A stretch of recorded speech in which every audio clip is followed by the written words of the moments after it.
माँ Maithili records Rampatti singing by Pankaj Pandya.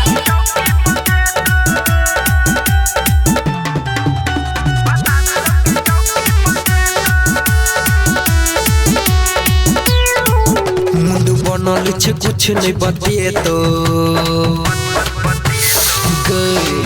मुंड बनल छे कुछ नहीं बते तो हतार लगी चौकी पदे तो हतार लगी चौकी पदे तो हतार लगी चौकी पदे तो हतार लगी चौकी पदे तो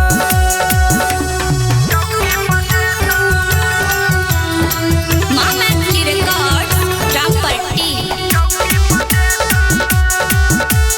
सिंगिंग बाय पंकज पांड्या।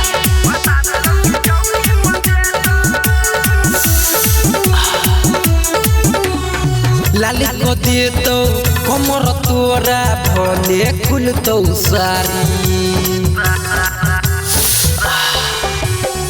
लाली को दे तो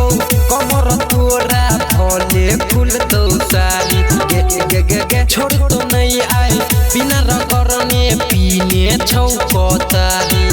होठ लाली एक पूरा चट खेतो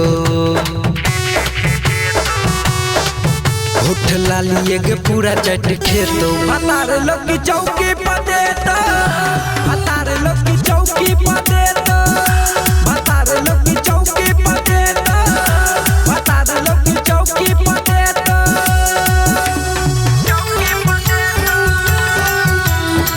माँ मैथिली रिकॉर्ड्स रामपट्टी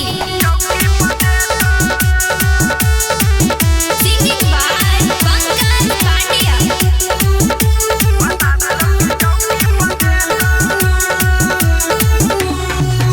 के गोविंद के करू पाई माली देखई में छाटा ये सकाई